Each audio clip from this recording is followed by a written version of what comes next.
You're listening to an audio resource from Redemption Hill Church. This resource is not meant to be a replacement for participation at a local church, but an accessory to the care you're receiving from your own pastors. To learn more about Redemption Hill Church or to give to our ministry, visit redemptionhilldsm.org.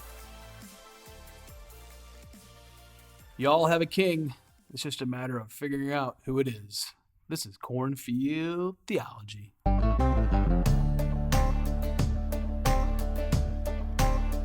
All right, everyone. Pastor Sean here, back at you with another edition of Cornfield Theology. Here with Pastor Chris Oswald from Providence Community Church, Lenexa, Kansas. I think last time I introduced you, I said Kansas City, and everyone in Kansas went nuts. Although I guess you have like Kansas City, Kansas too, right? Yeah. That's really confusing. Yeah. I don't think it's... What are we doing here? Johnson County. Everybody says Johnson County around here. Oh, really? So, I'm not from here, so I don't really care. They can call it whatever they want. So, question for you. Are you in the South? Are we in the South right now? No. Weirdly, so where I'm from is Jeff City, Missouri, which isn't really any further south than Kansas City, but it's in the middle of Missouri. Okay. That's the South. I think that's the South. Now, the Mason-Dixon line is the classic demarcation. Right, yeah. But I grew up in a town where some people had Southern accents. I don't know how they got them. Would you say you're Midwest? Yeah. Okay. Yeah. Do you know that Iowans around where I live, Des Moines Metro, and south of there, make fun of Missourians? What are you? Probably think of them as like what we think of as Arkansas people. Like IQ drops and all that kind of stuff. Yeah. I didn't realize that. I grew up in Eastern Iowa originally. Then I moved to the Twin Cities. And everyone in the Twin Cities made fun of people from Iowa. I was like appalled. I'm like, every joke was centered around how dumb we are. How the only good thing going through Iowa is... It's always the state south of you? Yeah, I guess. You just keep moving south. So what do the people in Antarctica do? Where do they go? I guess if you keep going around. Yeah, you keep going around. So it's those Russians or whatever. Yeah. Those idiots in Greenland. Yeah. So I don't think any less of you because you're in Kansas. Thank you. Not Missouri. Yeah. Well, I'm from Missouri, so... No, I just think less of you now.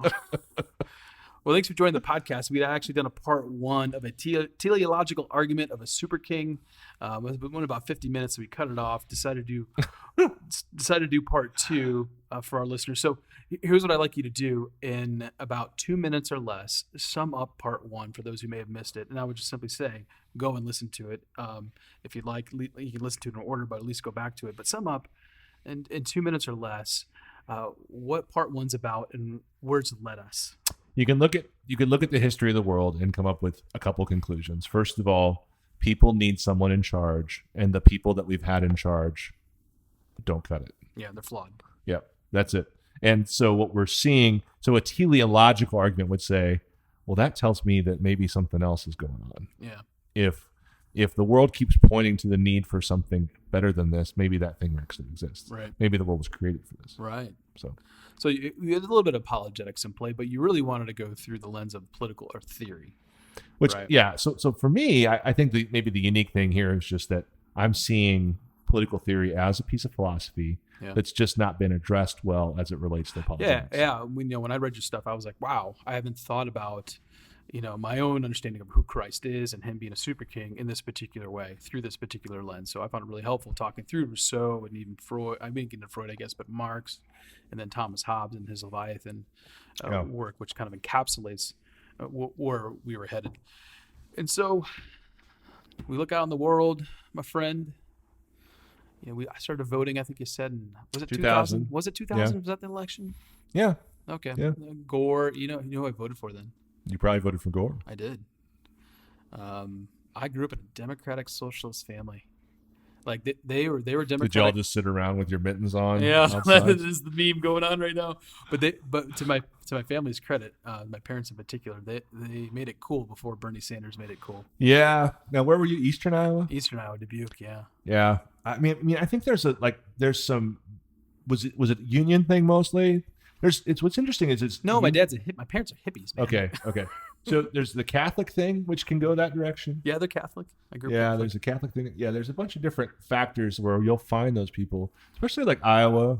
Iowa's a weird. Iowa's weird. Yeah. Well, they take pride in being the first caucus or primary, right? Yeah, they did such a great job of it this year. No, that was the Democratic Party who messed that up. Republicans did fine. And I'm not making a statement of for or against, but everyone says Iowa's horrible. Well, it was actually the DNC who botched the caucuses. Yeah, they hadn't got the Dominion voting machines working right. Hey man, you got to lay off the QAnon stuff. Release the Kraken. Yeah. Oh, well, those few comments encapsulate 2020 going into 2021. What a mess. Oh boy. But let me say this. One, I was politically awesome because everyone's well informed. You know who I've been getting into? Steve Deese. Do you know who that guy is? Yeah. Yeah, I just found him. I Yeah. kind of enjoy him. He's an Iowa boy. Yep. Yeah. He's Anyway. super popular in that area. Yeah. But no one's here to really listen to us talk about Iowa. As much as I could do that all day and love talking about the great things about the motherland, the Corn Belt. This is Cornfield Theology, by the way. Yep. So, and I do live in the middle of a Is cornfield. it GMO or non-GMO? Cornfield Theology. Well, if you're asking my wife, it would have to be non-GMO. Okay. And you're like, I don't care. Yeah, I don't care. Yeah. Essential oil. Is our theology GMO or non-GMO? Yeah. All right. Well, all this, strangely enough, does lead us to what we were talking about in our last podcast. Actually, it doesn't lead us there at all. But we were talking about the super king. All these leaders we look out in the world of politics, Biden, Trump, Obama before him, there are cultish segments that made these individuals or make these individuals a messiah. But the fact is, they're not. They're deeply flawed. And we're actually longing for something else, something more. And so as Christians, our perspective is it's Jesus. And so I wanted to talk about these particular distinctives that you kind of laid out, that Jesus is this super king, that whether you realize it or not, you're longing for that, right? Correct. Explain more of that. So I have a pretty deep rootedness with C.S. Lewis. Kind of learned a lot about thinking and theology and stuff from reading him. Yeah. Lewis was persuaded eventually that what kept Lewis from becoming a Christian for a long time was he could just see that this idea of a savior dying and being raised again. Lewis knew his mythology so well that he was able to say, but there have been many iterations of that prior. Just like there's many iterations of a flood. We've talked about the idea of covenant in the last podcast, and that is all throughout. Not just in, it's not just a Christian concept. So that really kept Lewis back. Like he became a deist, but he just couldn't get over that whole idea. And it was Tolkien who eventually persuaded him that Jesus is the true myth about which all the other myths have spoken. This is our Lord of the Rings plug. Yeah. All right. So the idea for Lewis was, the watershed moment for Lewis was, what if there's this writer named God who writes in the ink of reality, and he's written the story in such a way as to point all of these lesser versions, these lesser stories, these lesser myths to the one true myth, which is Jesus. Yeah. And so in many respects, like Aragorn in Lord of the Rings, or just all sorts of the Corn King, which is an old pagan myth, all of these point to Jesus in a way. And so my argument is that God has been writing about God has been writing in the ink of reality in the world of politics as well. Yeah. And he keeps saying to us over and over again, you need a king, but these aren't the right one. Yeah. And I think that's actually the lesson of the Old Testament. I think the lesson of the Old Testament is over and over again. They opined for a king, right? Give us a king. Okay, here you go. Here's Saul. And they opined for the Son of Man who would bring them rest. Right. And so there's this tension that's developing all throughout the Old Testament. Maybe one day we'll get this one man who can actually give us rest and freedom and redeem us and so on. Yeah. And then you'd get David and you're like, oh, goody, David's the guy. Yeah, and then David's he's not the guy. Yeah. I just read Deuteronomy 24 yesterday, where God tells Moses to go to the Mount Nebo and die. That's a rough passage. And God says, go to Mount Nebo and die, for you will not enter the promised land because you've not kept faith with me. And you look at a guy like Moses and you think, Moses is probably the Messiah. You work your way into Exodus a little bit and you're like, Moses is probably the Messiah. Totally. It'll be reasonable to think that. Or David's probably the Messiah. I'll think about all that Moses did. Yeah, and then God says, no, you're not even going to get into the promised land. So the tension that God uses is a teleological tension. So he's creating this idea of something needs to fill this need. So are you arguing that in Deuteronomy 24, correct? That part of the point God is trying to make is that Moses is not the Messiah. Yes. And I'm going to actually hand this over to Joshua. Yes. And I think he's doing that with all these other men. So it's interesting because there's a tension that begins immediately when Eve, I think it's with Seth. When Seth is born, she says, God has given me a son. And I think that the language there, if I'm not mistaken, actually says the son. Mm-hmm. So she's already looking back at that proto-evangelion, she's already looking back at this promise. Genesis 3. 3:16, right? That 3:15, 16. 15, yeah. That there would be someone to come that would overthrow, in a Jordan kind of Peterson kind of way, overthrow the dragon, Yep. And so I think all human history has been wired in that respect, and not just in the category of kings, but in every category. Jesus is the answer to everything. In the category of politics, it's just very clear that we have never had the leader that we need. Right. We've had some good leaders, deeply flawed, like we talked about last time. Right. You got your Winston Churchill, who, he was the guy for World War II in England, but he was the guy for the moment, as David was for a moment, yes, exactly, as Moses was for a moment. But all of these guys go to their graves, and they go to their graves with some pretty deep flaws and some pretty deep foibles and so forth. So I came up with this list of kind of 6 distinctives that I thought were these are 6 basic categories where kings in the past fail. And these are 6 basic categories where Jesus does not. So the first one is this idea of diverse excellencies. Jonathan Edwards, one of the most famous, one of my favorite quotes from Jonathan Edwards is that he says, we see in Jesus an admirable conjunction of diverse excellencies. Mm. And what he means by that is that in Jesus, you see qualities that shouldn't be together at the same time. Yep. Same time. In perfect harmony. Right. So you could have an earthly leader who has some excellent qualities, right? For sure. Like, go back to Churchill. He was courageous. But he had a lot of foibles, so you couldn't hold them all at the same time. There's no earthly leader. But with Jesus, it's different. Yes. So Churchill's a great example. Absolute courage, but also that courage winds up leading when the London smog sets in. In other moments in his political life as well, that very same courage got him into trouble because it wasn't complemented with humility, for instance. So Jesus doesn't have that problem. Jesus doesn't have strengths and weaknesses. He just has strengths and strengths. No. The opposite coin side of anything for Jesus is just good. Yeah. So Jesus is strong, and he's 1,000% strong. And then you flip the coin, and you realize no compromise has been made. He's also 1,000% loving. Yeah. And this idea is that the world is so complex, people are so complex, situations are so complex, that you can't have someone who's simply a one-trick pony. Yeah. You've got to have someone who can do all of it, who can spin all of the plates. There have been moments where we recognize this as deeply beautiful. I remember when the Challenger space shuttle blew up, and Ronald Reagan, who at the time was known almost as like a cowboy and this cold warrior, I remember him embracing a little girl who had lost a parent in the Challenger space shuttle. And there are moments like that when you see someone who transcends their natural proclivities, say, to strength and envelops weakness or love, gentleness at the same time. They're glorious. And it's like a perfect note has been struck and something divine or transcendent has occurred.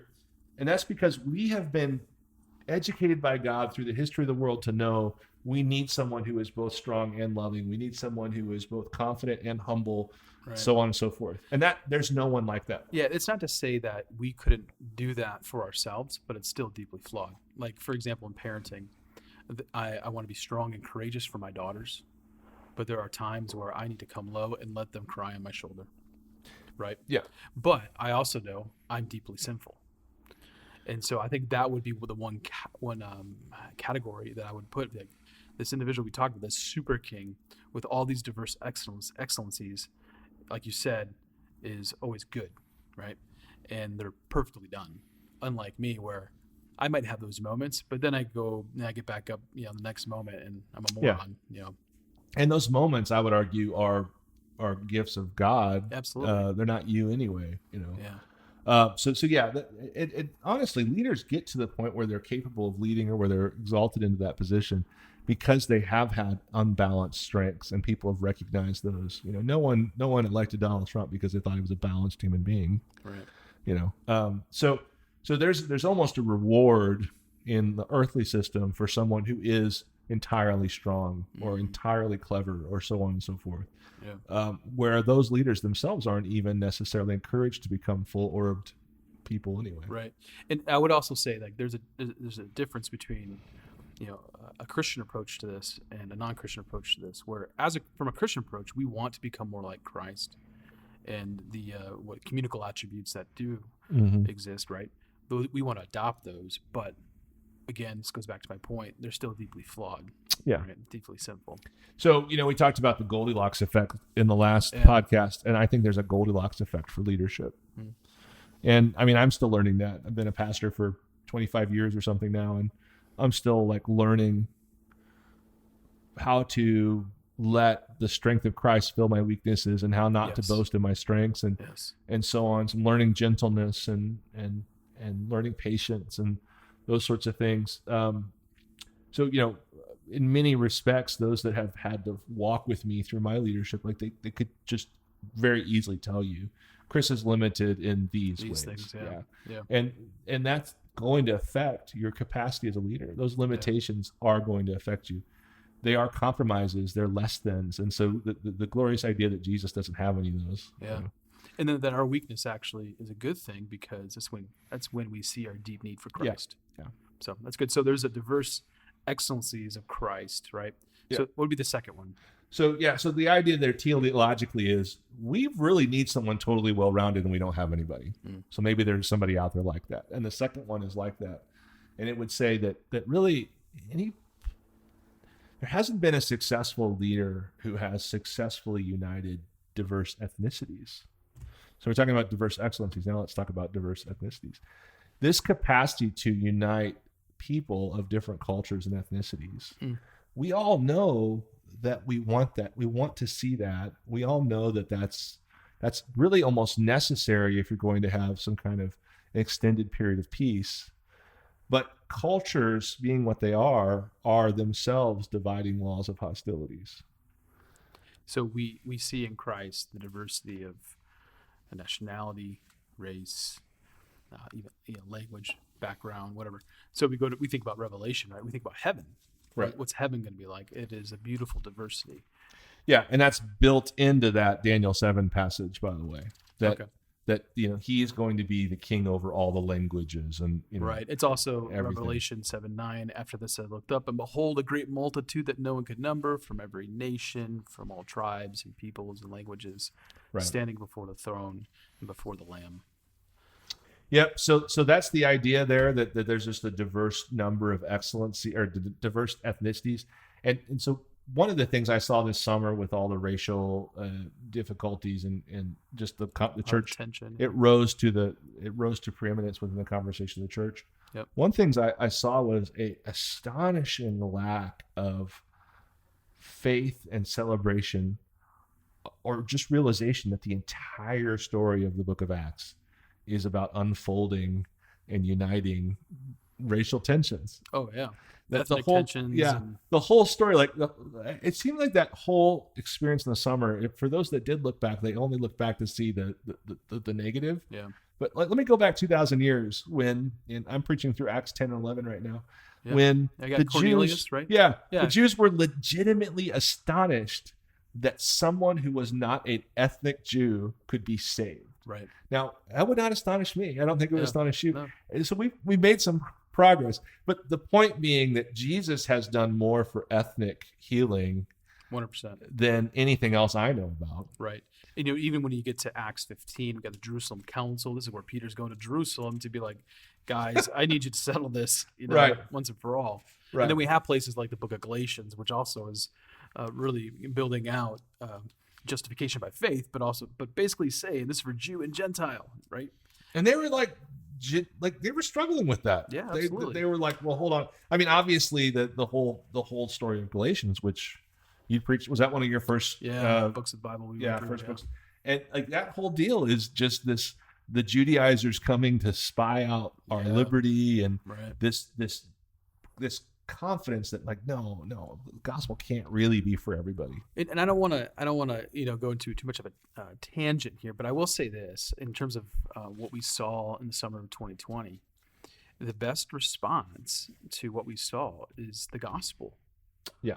And so, I've made the statement before. I've done 2 podcasts on why I'm not woke. I'm not trying to be controversial. I'm just trying to say there's actually a better way, a better filter, a better means in which we can understand what we see and figure out how to apply the tension that exists. Yeah. It's through the super king that we're talking about right now. Exactly. So another example, another one of these excellencies or reasons why I think politically we're needing someone like Jesus is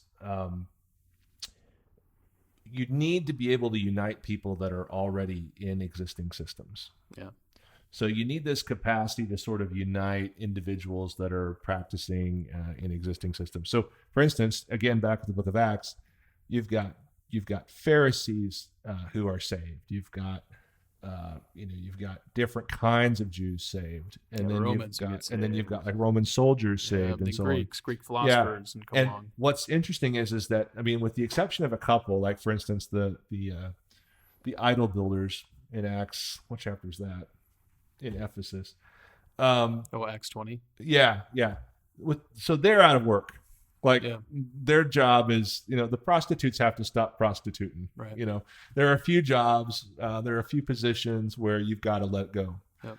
But you don't really have to do that most of the time if you follow Jesus. Most of the time, there is a Christ-centered way to be a Roman soldier, or there's a Christ-centered way to be a rabbi or whatever. A politician. Yeah, right. Yeah. And so one of the interesting things about this super king idea is that you could follow Jesus whether you are in Iowa or in Missouri, whether you're a male or a female, whether you live in Africa or England. We can all have the same super king. And I think that's a very interesting idea because we've all been talking about for years and years this new world order and this idea of globalism and so on. Yeah. And I think that the desire there is legitimate. It's the desire for multinational commerce and agreement and peace and predictability and so forth. I think all that actually makes sense. I just don't think it's going to come through capitalism. Right. It's going to come through Christ. Now, would you say that there are some political systems that are contrary to Christian ideas and values and the acknowledgement of a super king?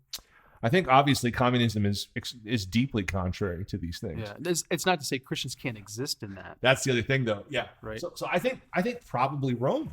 Yeah, I think absolutely. Probably Rome was deeply contrary to being a Christian until Christianity just changed Rome from the inside out. Yeah.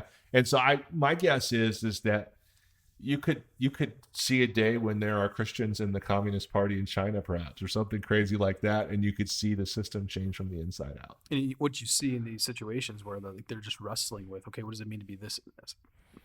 Right. Excuse me.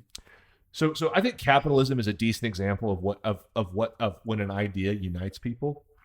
Because now, like we're probably not going to go to war with China.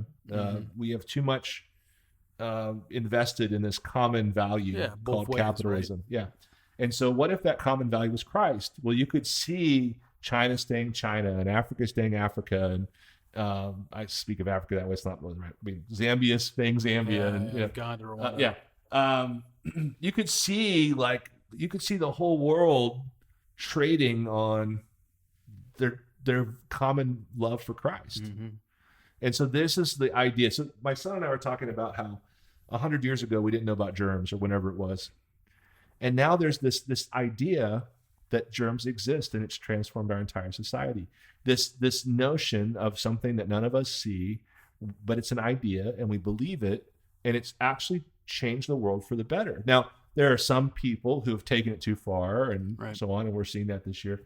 But this idea that an invisible idea, the sense that an invisible idea could literally transform the world because everybody just decided it was true. Well, what if everybody just decided that Jesus is really king? Yeah. What would that do? Well, it's already happening. This has been happening for 2,000 years. You're such a post-millennialist. It really has already started happening. You're my favorite post-millennial friend. Which is Someone great. once told me, I preached a sermon on Ezra. They're like, that's the best sermon on Ezra I've ever heard. I was like, that was the only sermon on Ezra you've ever heard. So when you say I'm your best post-millennial friend, I know, like, I'm your only post-millennial friend. Hey, I got other friends. Not any Are they post-millennials. Anyway, you're going to be your own best post-millennial friend one day. Yeah, someday we'll get there. Convert you. I will see the light. So those are the two distinctive qualities so far: diverse excellencies, diverse ethnicities. What's the third one? I don't have those in front of me. Do you have them? I have the dual citizenship. Yeah, that's the one I just talked about. Okay, I'm sorry. Yeah. And then the problem with morality and positive negative liberty. Let's get to that last. Okay. And then what about dominion through denial? This is so beautiful. Okay. This is so beautiful. Don't ever trust a truth system that doesn't explicitly want to take over the world. And this is why amillennialism is crap, because because I feel like I got to defend myself now. No, you can't. Here's what I mean by that. Every truth system should want to take over the world. Everyone should explicitly own to that. The Muslims should say, we want to take over the world. The wokes should say, we want to take over the world. The Christians should say, we want to take over the world. Say the wokes? The wokes, yeah. The wokes? The wokes. The woke people. Crowd? Yeah. Woke people, yeah. By the way, if Islam takes over the world, it's going to look a certain way. Yeah. And if woke people take over the world, it's going to look like Islam. So anyway, but the point is like, don't trust a truth system that doesn't claim to want to dominate. See, that's the funny thing about this idea of dominion. It's baked in to the gospel. We ignore it. I'm with REM here. Was it REM? Everybody, it's the end of the world. No, Tears for Fears. Everybody wants to rule the world. Yeah. Anyway, but here's the crazy thing. Christianity has the most incredible idea of how to do that. Yeah. And it's ascendancy through death. Yes. It's die to yourself. So how does Jesus take over the world? And how does Caesar take over the world? And how does Muhammad take over the world? Yeah. Jesus takes over the world by dying. Yeah. And so in particular, like sacrificial death. Yeah. I mean, he put his own life on the line for others. Exactly. Yeah. And so so every system, every true system should have dominion as their goal. They should want to take over the world. Otherwise, like, maybe what you believe isn't true. If you don't think it's true, then you know. So if you want, but here's the thing: every other power system that I can think of, every other thought process or political system or whatever, it's all through self-exaltation. It's all by pushing someone else down so I can get up higher. Yeah. And then Jesus comes along and he says, "I'm going to die for you." Yeah. And that's going to actually cause me to be king of the world. So now I have a new vision for leadership looks like in my church, what leadership looks like in my workplace, in the home, what leadership looks like with my wife. Yeah. People freak out when they see this idea of biblical submission and biblical headship. That's because they're importing a different understanding of submission, different meanings of submission and headship. They just don't know what it means biblically. In particular, they're used to leaders who lead by pushing people down. Right. They're not used to leaders who lead by dying to themselves. Right. And now, there are so many Christian men who use that, and it's a load of crock. Every good thing gets abused. Yeah. But the truth is that this idea that Jesus could actually be the king of all the kings, because he's found a unique way. Well, he didn't find it, of course, but he has delivered a unique way of ascendancy, a unique way of taking control, and that is by giving up control and dying to self. And it was encoded in the garden when we were surrounded by all these seeds, these seed-bearing things. Yeah. And Jesus eventually says, like, if you live to yourself, that's it. But if you want to really do something, fall to the ground and die like a seed, and then you'll bear much fruit. This is why the sacrament of baptism is so beautiful, because we get a picture of that as well. That's right. Right? You see this, I'm dying to self, and you die to yourself, and you realize I am sacrificing something and gaining everything, which is everything being Christ. Yeah, and so this is we've talked about how 2020 has been such a difficult year for pastors. Oh, yeah. But in many respects, I think all that the Lord has done is just say, okay, you want to be in the Jesus stuff still? Well, you got to do the Jesus leadership, and that is you got to die to yourself. Yeah.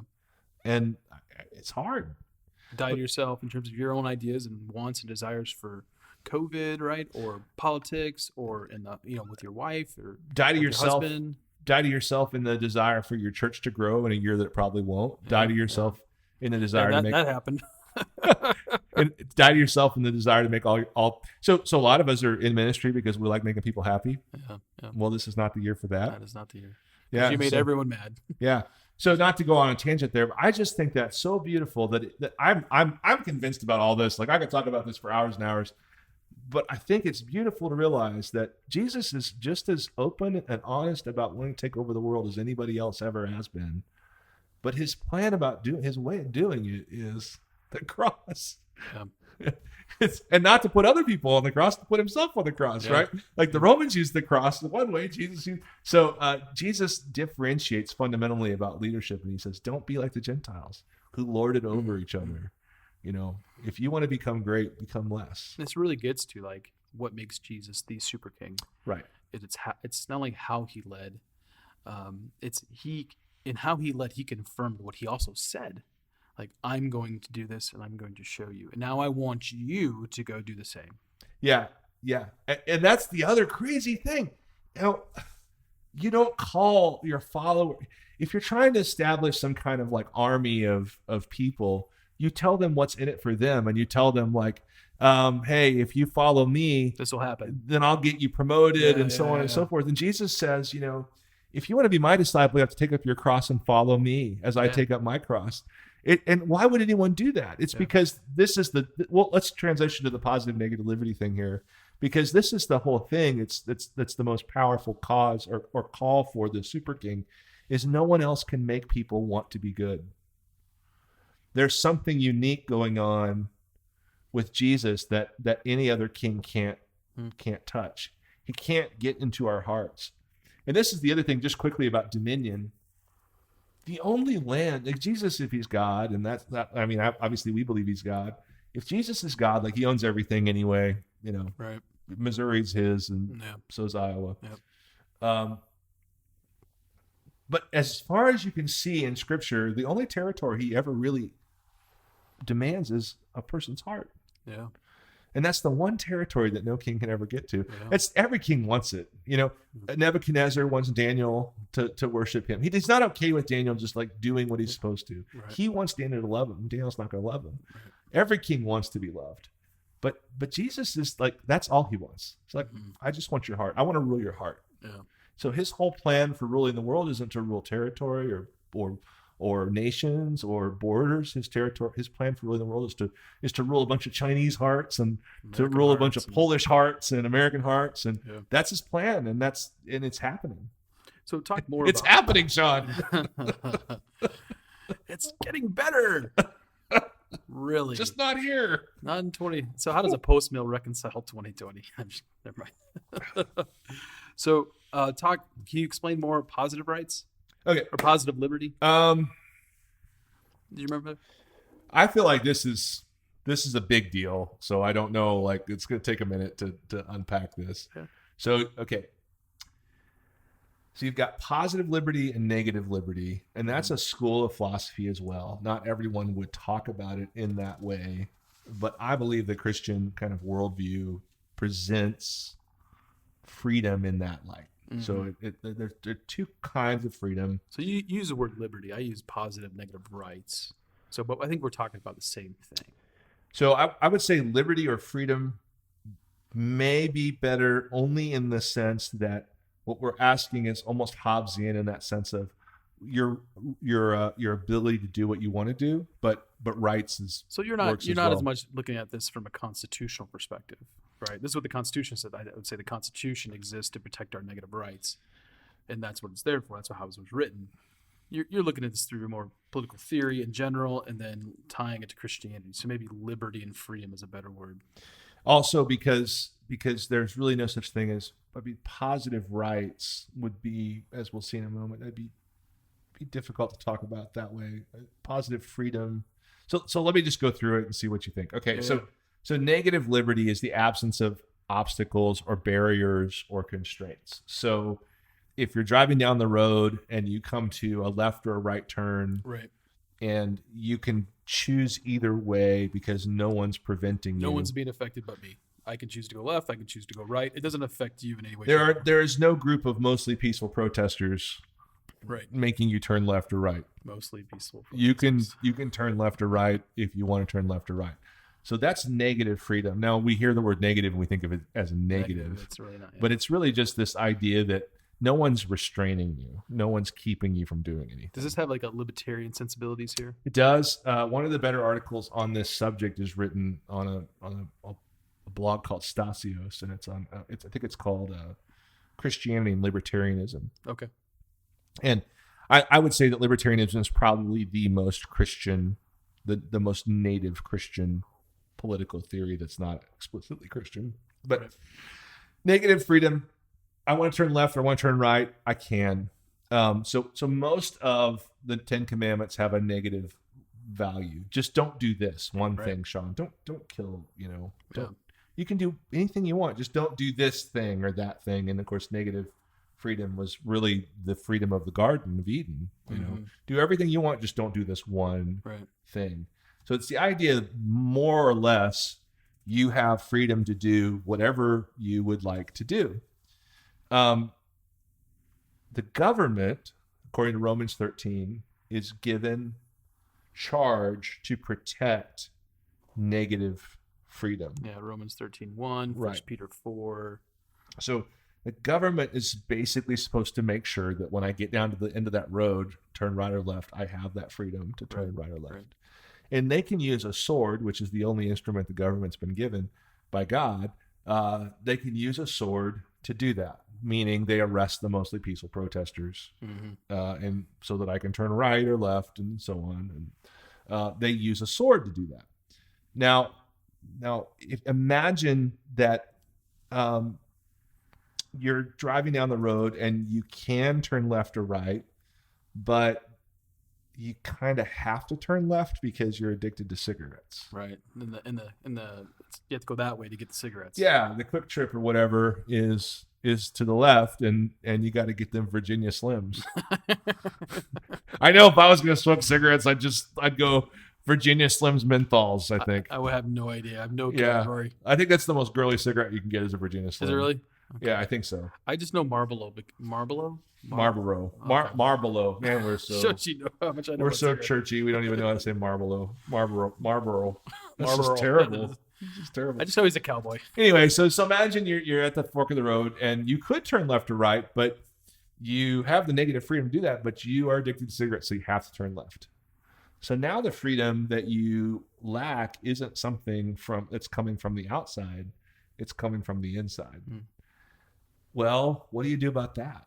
Because that's actually most of the time the real problem in life. The real problem in life isn't the people that are preventing me from going left or right. It's me preventing me from being able to choose this thing or that thing. Now, if you start saying that the government has a role there, things get really weird really fast, and we'll get into this in a moment. Yeah. But this is a very important issue, and it's why it turns to libertarianism, because if I, as the king, decide I'm going to pay for everybody's health care, that's nice of me. But what if, you're addicted to cigarettes? Right. So do I still pay for your health care? Yeah, my health care costs are a lot higher. Do I let you just die of lung cancer on the street? Yeah.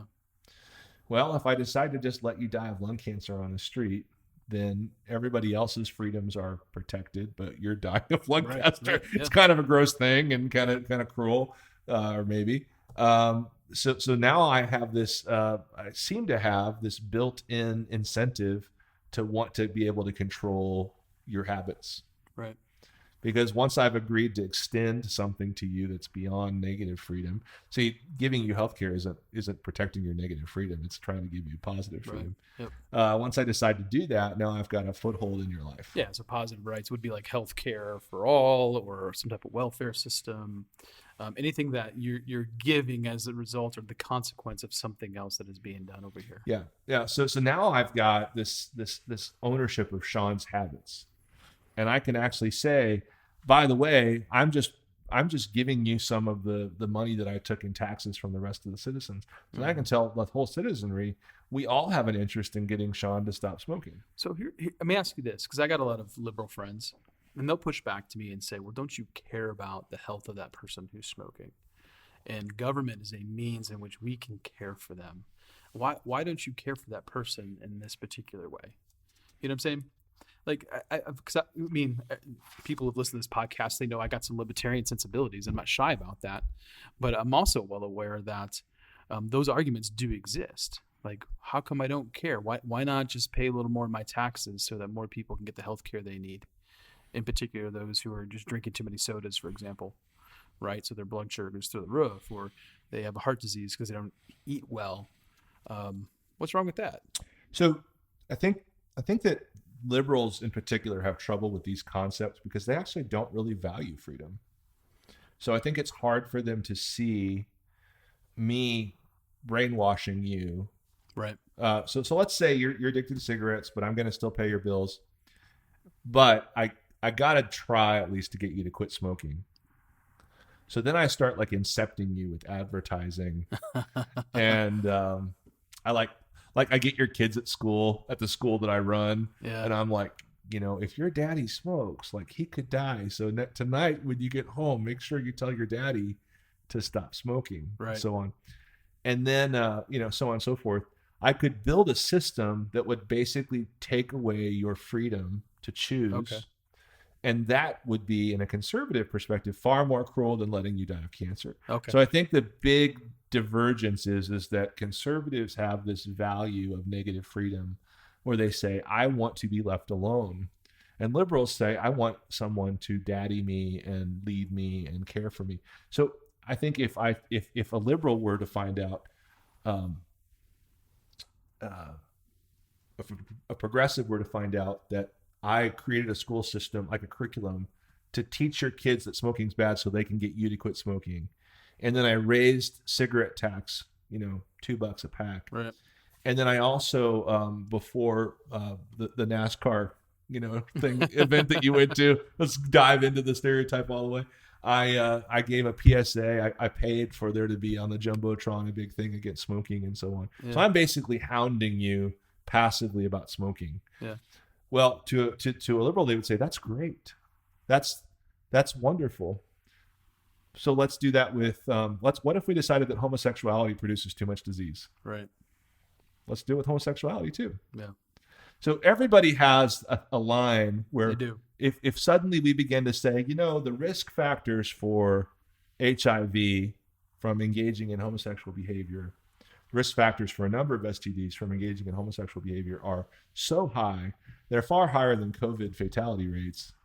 So let's go ahead and start requiring condoms. Now, let's not just suggest them, let's require them. And maybe more than that, let's just do a full-blown quarantine so that no homosexual behavior can take place. Sure.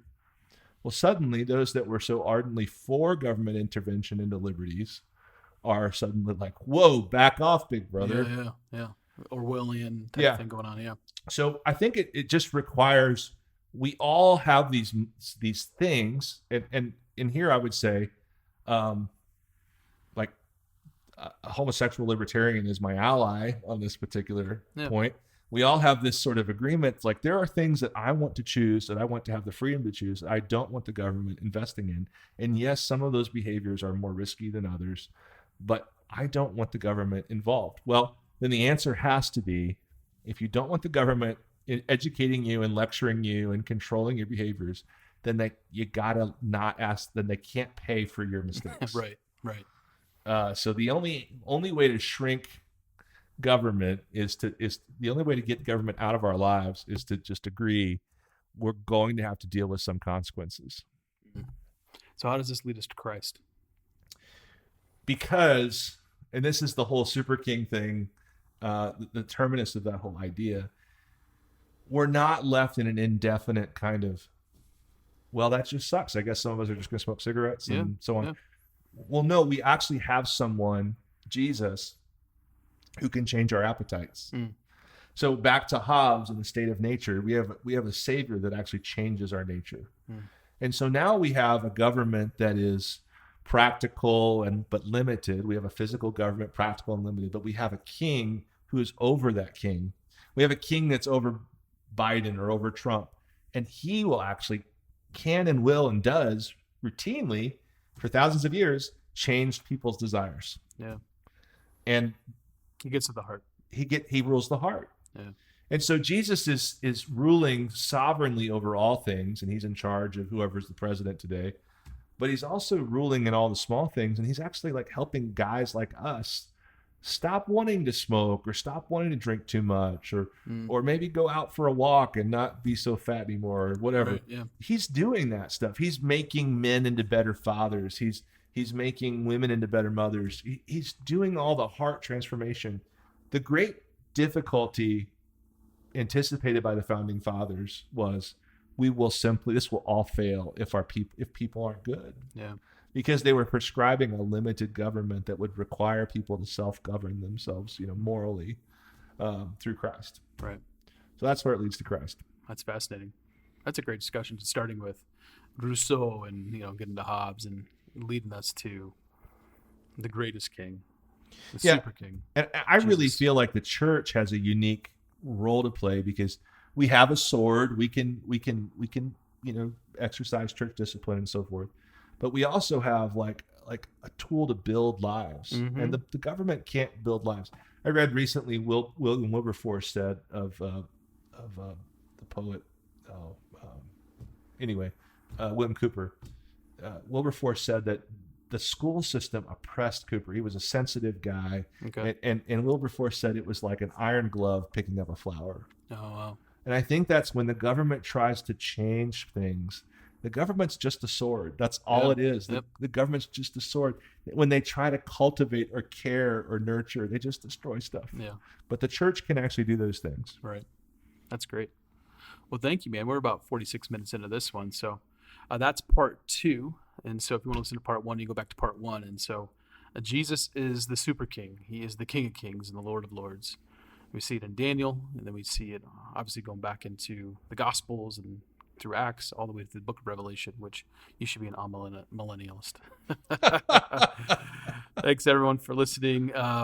You can check out all the other podcasts on YouTube or on all the relevant podcast outlets as well. You can go to redemptionhilldsm.org to see all the podcasts and everything we're putting out in terms of content. That's it for now. Thanks, everyone. God bless and peace out. Until next time. Bye.